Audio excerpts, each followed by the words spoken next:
So hello friend, today we will start circle 10.2 CBSE NCERT solution question number 1. Let us see what is given in the question. The question says that, question क्या कहता है? Question कहता है कि आपके पास है एक circle, बहुत अच्छी बात, उस सर्कल के सेंटर से कुछ 25 सेंटीमीटर दूर, 25 सेंटीमीटर दूर, ज्यादा नहीं, मात्र 25 सेंटीमीटर दूर एक पॉइंट है जहां से एक टेंजेंट ड्रॉ किया गया है और इस टेंजेंट का लेंथ जो है वो 24 सेंटीमीटर है। क्वेश्चन आपके सामने आ रहा होगा, आप वहां से देख करके समझते रहिए। उसका लेंथ 25 सेंटीमीटर है और इसका रेडियस हमें निकालना है। इसका रेडियस हमें निकालना है, यानी इस x की वैल्यू कैलकुलेट करनी है। सिंपल क्वेश्चन है, 2 मिनट का काम है। जैसा कि आप सबों को नहीं भी पता है तो पता कर लीजिएगा कि जहां पे एक टेंजेंट पॉइंट ऑफ कांटेक्ट बनाता है, यानी कि यहां से जो ये टेंजेंट गुजर रहा है, इस पॉइंट पे हमेशा कितने डिग्री का एंगल बनना चाहिए? 90 डिग्री का एंगल ही बनता है। इस वजह से आपका ये हाइपोटेनस हो जाता है। अगर हम h square is equal to B square plus P square कर दें तो इस कंडीशन में यहां पे 25 का स्क्वायर आ जाता है। बेस यहां हम 24 ले सकते हैं और p जो है वो आपका x स्क्वायर है, यानी कि यहां हो जाएगा 625, क्योंकि 25 का स्क्वायर 625 होता है। 1 से लेकर के एटलीस्ट 20 तक आपको सारे स्क्वायर्स याद होने चाहिए, क्योंकि इसकी जरूरत कभी भी आपको पड़ सकती है। इसके बाद यहां आपका है 24 का स्क्वायर, जिसको 576 कहते हैं, और ये हो गया आपका x का स्क्वायर। अगर हम x स्क्वायर की वैल्यू कैलकुलेट करते हैं तो 625 माइनस 576 होता है, जो कि लगभग होता है x is equal to root में 49 के बराबर, और आंसर आ जाता है आपका 7 सेंटीमीटर। हर आंसर को मिलाते चलिएगा, क्योंकि ऐसे बहुत सारे चैनलों पे मैंने देखा है कि क्वेश्चन कराते समय आंसर्स गलत होता है और टीचर्स उसको करा के निकल जाते हैं। तो ऐसा हमारे चैनल पे नहीं होगा। हर एक सवाल कराने के बाद हम लोग प्रॉपरली आंसर चेक करेंगे, and after matching the answer we will move towards the next question. ये आपका फर्स्ट क्वेश्चन हो गया। चलिए अब चलते हैं सेकेंड क्वेश्चन पे। इसको इरेज कर देते हैं।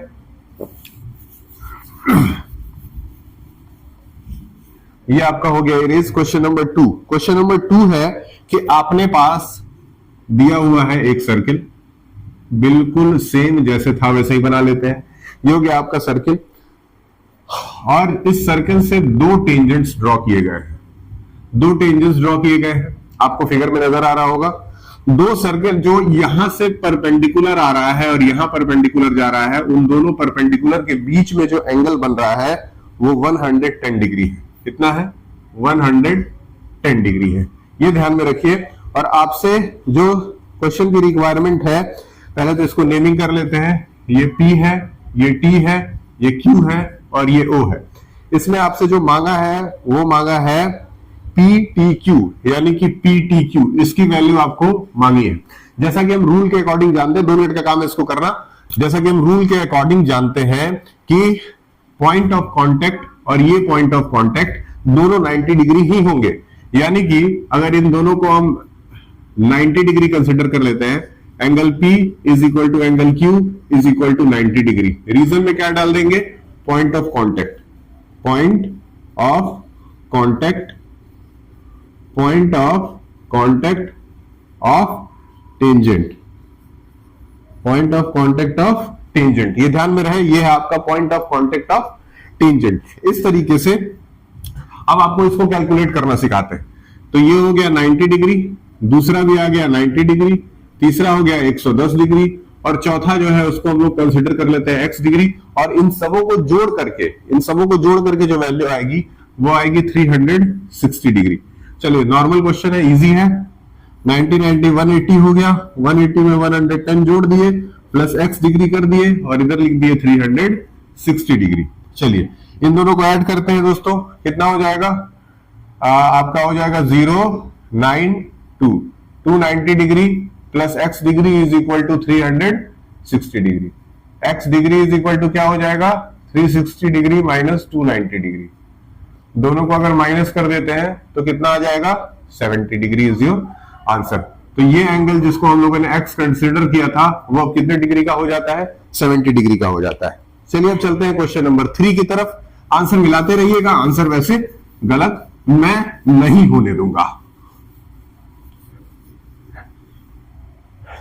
नेक्स्ट क्वेश्चन है, ठीक, नेक्स्ट क्वेश्चन में फिगर ऑलमोस्ट सेम है। ये है आपका क्वेश्चन नंबर 3 और फिगर है आपका almost same, almost same the figure is. Figure आप सेम बना लीजिए, ठीक उसी तरीके से ये दोनों टेंजेंट्स आप ड्रॉ कर लीजिए, यहां सेंटर ले लीजिए। अब बहुत ध्यान से समझिए, कह रहा है in the tangent P A and P B, दो टेंजेंट्स है, एक आपने यहां पे P लेना है, ये आपका A है और ये आपका B है। जाहिर सी बात है, तो यहां कहीं आपका पॉइंट ऑफ कांटेक्ट आ रहा होगा, ठीक। If tangent PA and PB from the point P to the circle of a centre O is inclined at an angle of 80 degree, ये दोनों जो है वो 80 डिग्री के एंगल पे इंक्लाइंड है। कितने के? 80 डिग्री के एंगल पे इंक्लाइंड है। तो इसके बाद आपने क्या बताना है? POA की वैल्यू, POA, यानी कि इसको पहले आप ज्वाइन करिए और ये हो गया POA, यानी कि ये वैल्यू आपको बतानी है। सबसे पहले कुछ चीजों को ध्यान से देखिए।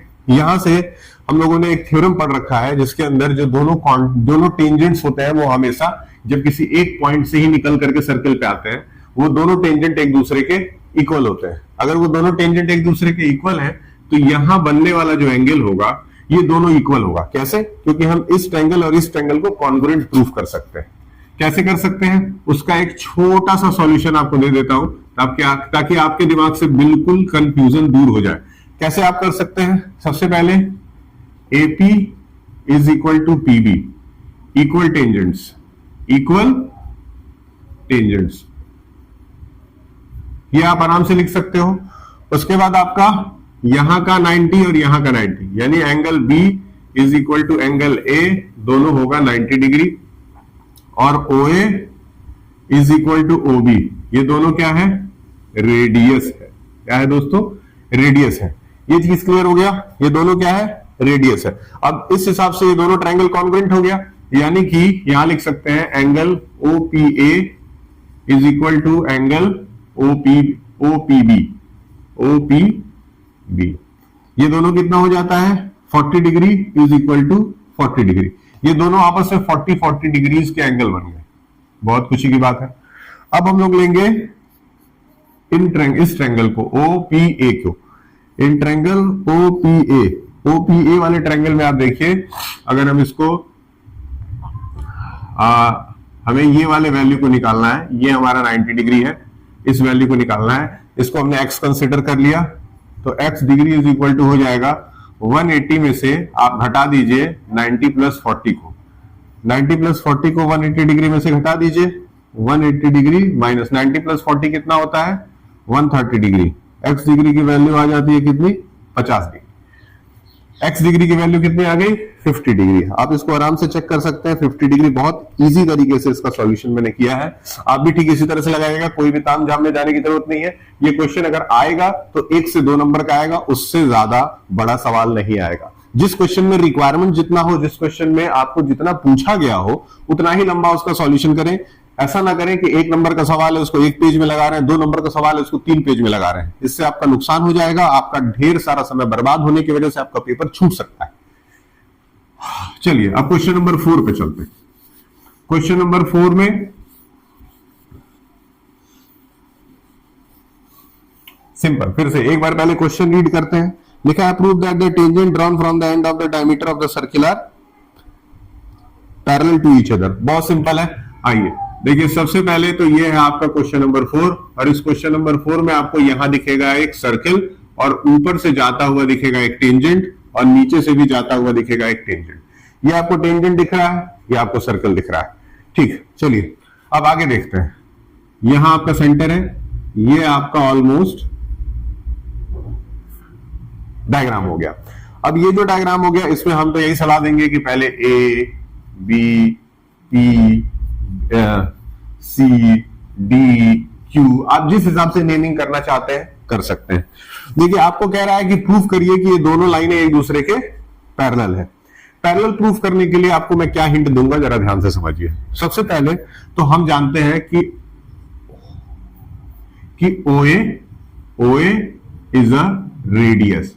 OA क्या है? रेडियस है। सिमिलरली सिमिलरली ओबी जो है वो भी क्या है, ओबी इज अ रेडियस। सिमिलरली ओबी भी क्या है, रेडियस ही है। तो ओए और ओबी ये दोनों के दोनों क्या है, रेडियस है। चलिए अब रूल के हिसाब से जो हम लोगों को पढ़ाया गया रूल है, जो हम लोगों ने अभी तक सीखा है, उसके हिसाब से जब भी कोई radius point of contact of tangent पे टच करता है तो वहां पे 90 डिग्री का एंगल बनता है। यानी कि angle O A D is equal to 90 degree होना चाहिए। उसी तरह से angle O B Q is equal to, ये भी कितना होना चाहिए, 90 डिग्री। ये दोनों के दोनों एंगल्स 90 डिग्री होने चाहिए। अब अगर ये दोनों एंगल 90 डिग्री हो जाते हैं, इसका सीधा मतलब क्या है, इसका सीधा मतलब यही होता है कि अगर को इंटीरियर एंगल का सम 180 डिग्री है तो दोनों लाइंस को पैरेलल माना जाता है। ठीक है, तो क्या लिखेंगे, angle O A D plus angle O B Q, ये दोनों जोड़ करके 180 आ रहा है। ठीक है, यहां क्या डाल देंगे, sum of co-interior angles is 180 degree, therefore PD is parallel to CQ। लिख सकते हैं। नेमिंग आप अपने हिसाब से भी डाल सकते हैं, मैंने बस आपको समझाने का काम किया है। नेमिंग आप अपने चॉइस के हिसाब से डालिए, मुझे उसके लिए कोई परेशानी नहीं है। बस आप समझ जाइएगा कि आपका ये क्वेश्चन हो चला है। ठीक है, अब चलेंगे क्वेश्चन नंबर 4 पे। उसके पहले ये देख लेते हैं कि टोटल नंबर ऑफ क्वेश्चंस इस चैप्टर में है कितने। तो देखिए इस क्वेश्चन में टोटल 13 क्वेश्चन है। 13 में से हम आधे पार्ट को यानी कि लगभग 6 सवाल को एक पार्ट में करेंगे और फिर दूसरे पार्ट में बाकी के क्वेश्चंस को करेंगे। तो सबसे पहले चलिए क्वेश्चन नंबर 5 पे चलते हैं, इसको इरेज कर देते हैं।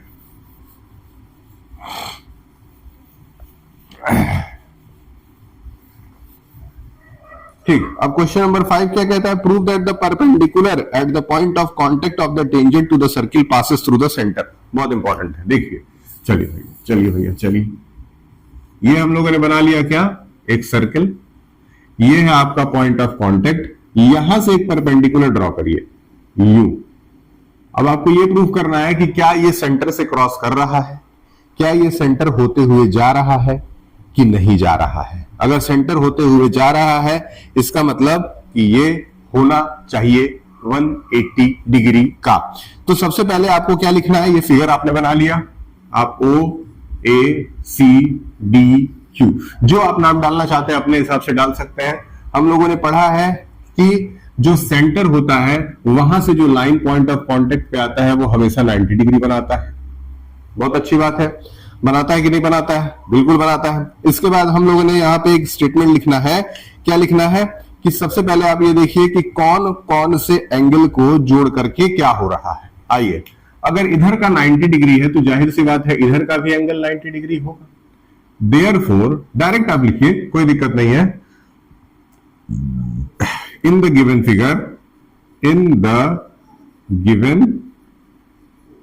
Figure angle OCD plus angle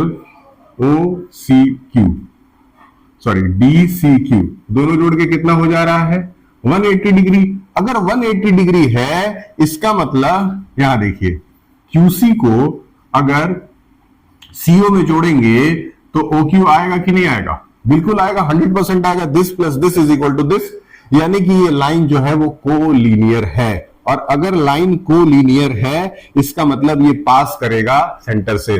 therefore OCQ are collinear. तो क्या हो जाएगा, हेंस QC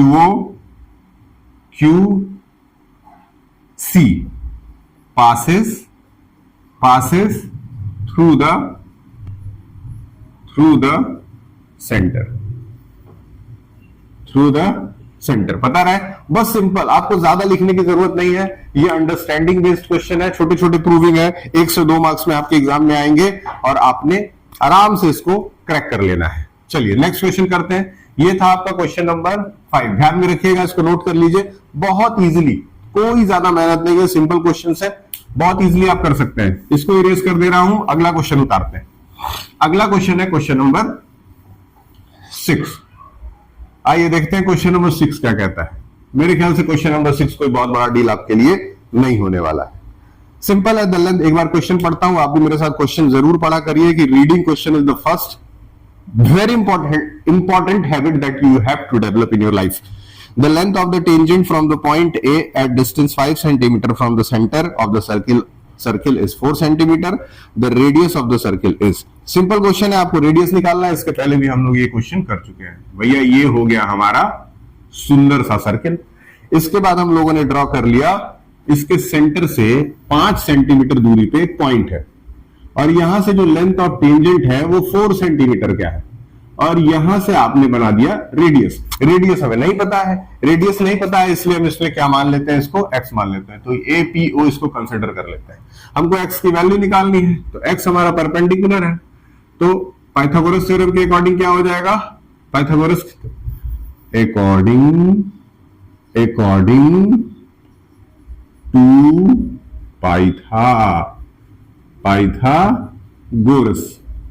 पाइथागोरस क्या कहते हैं, पाइथागोरस कहते हैं कि AP का square is equal to AO का स्क्वायर प्लस OP का स्क्वायर होना चाहिए। As simple as that.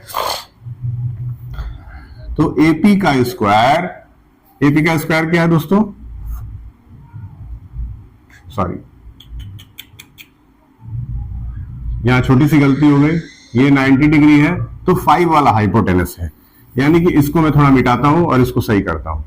OA का square is equal to AP का स्क्वायर प्लस OP का स्क्वायर होना चाहिए। तो OA का स्क्वायर इज इक्वल टू 5 का स्क्वायर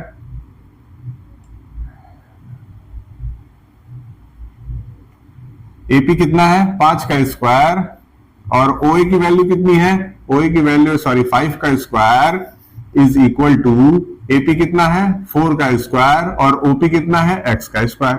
हमको x स्क्वायर अगर निकालने का है तो उसके लिए 5 स्क्वायर माइनस 4 स्क्वायर कर देना है, यानी कि सीधे आ जाएगा 25 माइनस 16, यानी यहां आ जाएगा 9, और x की वैल्यू क्या हो जाएगी, √9, यानी कि 3 सेंटीमीटर। बहुत सिंपल है, तो इसको 3 सेंटीमीटर आप कंसिडर कर सकते हैं। इस तरीके से आपका ये क्वेश्चन बहुत आसानी से हो जाता है। ये हो गया 50% of the part. 50% of the part के बाद आपका है क्वेश्चन नंबर 7। क्वेश्चन नंबर 7 भी इस पार्ट में कर लेते हैं। क्वेश्चन नंबर 8 से लगाए क्वेश्चन नंबर 13 तक सेकंड पार्ट में कर लेंगे। तो चलिए अब करते हैं क्वेश्चन नंबर 7। इसको इरेज कर देता हूं। यहां कह रहा है कि आपको बना लेना है एक कंसेंट्रिक सर्कल। क्या बनाना है दोस्तों, कंसेंट्रिक सर्कल। कंसेंट्रिक सर्कल का मतलब क्या होता है, एक सर्कल बनाया किसी एक सेंटर से और उसी सेंटर से रेडियस थोड़ा बड़ा करके दूसरा सर्कल बना लिया। यह है आपका क्वेश्चन नंबर 7। अब कह रहा है 2 कंसेंट्रिक सर्कल, एक का रेडियस 5 है और एक का रेडियस 3 है। तो चलिए हम एक का रेडियस यहां ड्रॉ कर लेते हैं। यह आपका कितना है, 3 सेंटीमीटर है, और एक का रेडियस यहां ड्रॉ कर लेते हैं दोस्तों, यहां ड्रॉ कर लेते हैं। ये कितना है, 5 सेंटीमीटर है। सिंपल है। अब कह रहा है find the length of the chord, find the length of the chord of the larger circle which touches the smaller circle. कह रहा है कि अगर यहां ये स्मॉलर सर्किल है, ये लार्जर सर्किल है, तो लार्जर सर्किल के लिए एक कॉर्ड बनाइए। लार्जर सर्किल के लिए एक कॉर्ड बनाइए जो कि स्मॉलर सर्किल को टच करके जाता हो। तो लार्जर सर्किल के लिए चलिए एक कॉर्ड बना लेते हैं। लार्जर सर्किल के लिए जब एक कॉर्ड बनाएंगे तो लार्जर सर्किल के लिए कॉर्ड हम कुछ इस तरह का बना सकते हैं, इस तरह का बना सकते हैं। ये लार्जर सर्किल के लिए कॉर्ड हो गया, और ये लार्जर सर्किल के लिए एक ऐसा कॉर्ड है जो स्मॉलर सर्किल को टच कर रहा है। तो यहां देखिए बहुत ध्यान से, इसको हम क्या करते हैं, यहां से थोड़ा सा डिलीट करके यहां ला देते हैं। ये भी तो सर्किल ही है, यानी कि हमको ए से बी का डिस्टेंस निकालना है। ए से बी का डिस्टेंस निकालना है। अब ए से बी का डिस्टेंस निकालने चलते हैं। तो सबसे पहले अब इसको हम यहां पे ऐसे फॉर्मल तरीके से ज्वाइन कर लेते हैं, ठीक है। तो फिर क्या हो जाएगा, in the given figure two concentric circle, two concentric circle, एक का रेडियस हम लोगों ने क्या लिया है, केबी, रेडियाई क्या क्या है, केबी, और दूसरे वाले क्या क्या है, ओके, ठीक है। इन ट्रायंगल हम कौन सा ट्रायंगल लेंगे, केओबी, केओबी वाला ट्रायंगल यहां पे हम लोगों ने सेलेक्ट करा है। अब केओबी वाले ट्रायंगल के अंदर पहले हम लोग ओबी की वैल्यू निकालते हैं। ओबी की वैल्यू निकालने के लिए x degree is equal to K B का स्क्वायर माइनस ओके का स्क्वायर। तो x का square is equal to K B क्या है भैया, 5 का स्क्वायर माइनस 3 का स्क्वायर। तो ये हो गया 25, ये हो गया 9, इस पे अंडर रूट कर दिए, आ गया 16, 16 का अंडर रूट आ जाता है 4। तो यहां x की वैल्यू क्या आ गई, 4 आ गई। x की वैल्यू क्या आ गई, 4 आ गई। यानी कि ये जो वैल्यू थी वो कितनी हो गई, 4 हो गई। अगर ये 4 है तो सिमिलरली इधर भी क्या हो जाना चाहिए, 4 हो जाना चाहिए। ठीक उसी तरह से अब ए बी जो है वो इज इक्वल टू हो जाएगा 2 इंटू ओ बी, यानी कि A B is equal to 2 into 4, that is 8 centimetre. 8 centimetre इसका आंसर आ गया।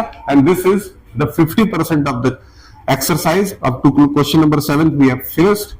अब अगले वाले क्वेश्चन में हम लोग क्या करने वाले हैं, क्वेश्चन नंबर 8 से लेकर के क्वेश्चन नंबर 13 तक। नेक्स्ट वीडियो में क्वेश्चन नंबर 8 से क्वेश्चन नंबर 13 करेंगे, उसको भी आप जरूर देखिएगा। इसको एक बार बहुत अच्छे से ऑब्जर्व कर लीजिएगा। इसमें लगभग सारे क्वेश्चंस इजी थे, लेकिन उसमें होने वाले क्वेश्चंस इजी नहीं होंगे, तो ध्यान में रखिएगा।